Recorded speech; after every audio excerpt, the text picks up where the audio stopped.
So when D&O insurers do defend, they don't always do it correctly. Now let's think about that. You'd think it's pretty easy. You either defend or you don't. And by that, they step up, they pay your lawyers. I mean, that's the way it should be. It should be that simple, but it's generally not that simple. Now first, the good news. Under D&O insurance policies, the lawyers that are listed as panel counsel that are approved by the insurers, they're generally pretty good. Case in point, securities lawyers under the AIG D&O policy. All these firms, or most of these firms that are on panel counsel, AIG has them basically agree to certain parameters. And those parameters are: you can't give coverage advice. If you do, you can't sue us.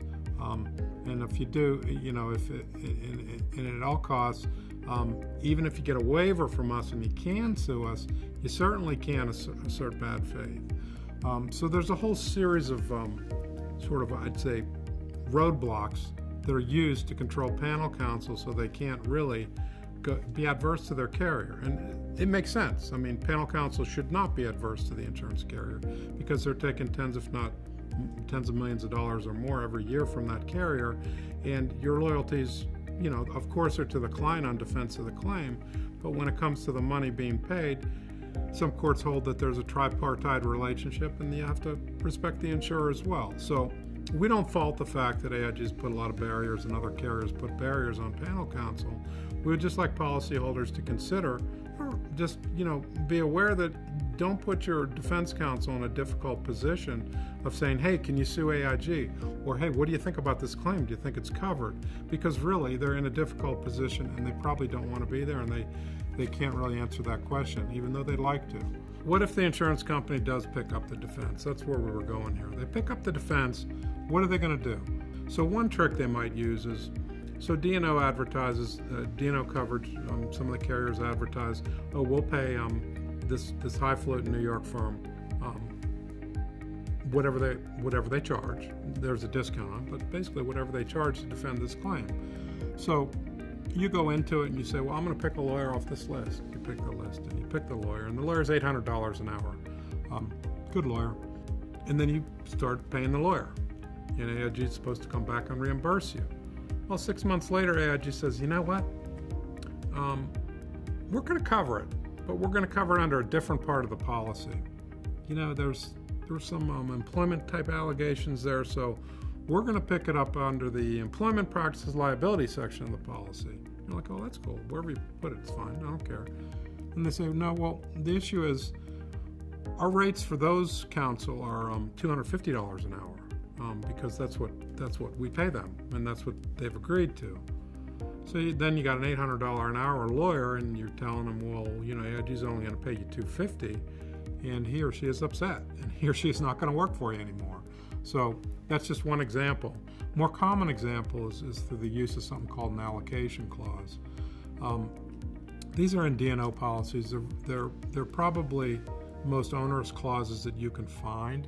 The insurance company is required to look at each and every single count and see if it's potentially covered. Is it potentially covered under the policy? Then, under a typical policy, they'd have a 100% defense obligation. But under a D&O policy, it doesn't always work that way. Sometimes it does, but it doesn't always. The carrier will come back and say, well, look, we got 10 counts, 5 are covered, we think, and 5 are not covered. Therefore, we're going to only pay you 50 cents on the dollar. And again, you got an $800 an hour lawyer, and you're only getting reimbursed $400. That's a problem. And they do this in a number of different ways, but the bottom line is you need to push back on that. Let's say there isn't a panel that you have to pick from, but you pick your own lawyer. Or let's say that the insurance company has defended under a reservation of rights, which means that they're giving you some money for now, but they're wanting to take it back later, and they might want to change their mind later, and they're reserving their right to do that. Quite common. If an insurance company defends under a reservation of rights, well, you have the right in most situations to pick your own lawyer. So you say, look, I'm picking the big law firm down, in New York that specializes in this because this is a make or break the company situation, and I want the best possible counsel, which is always a good strategy to follow. Pick the best possible counsel.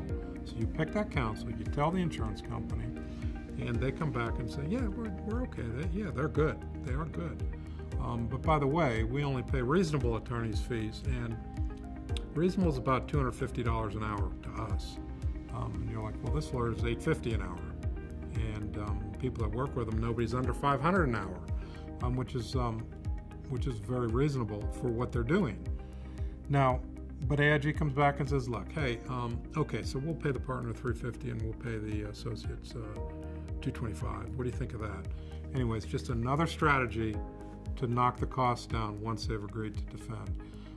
It's good to recognize these things because you can approach them with a little bit of outrage and a little bit of pushback to get them reversed.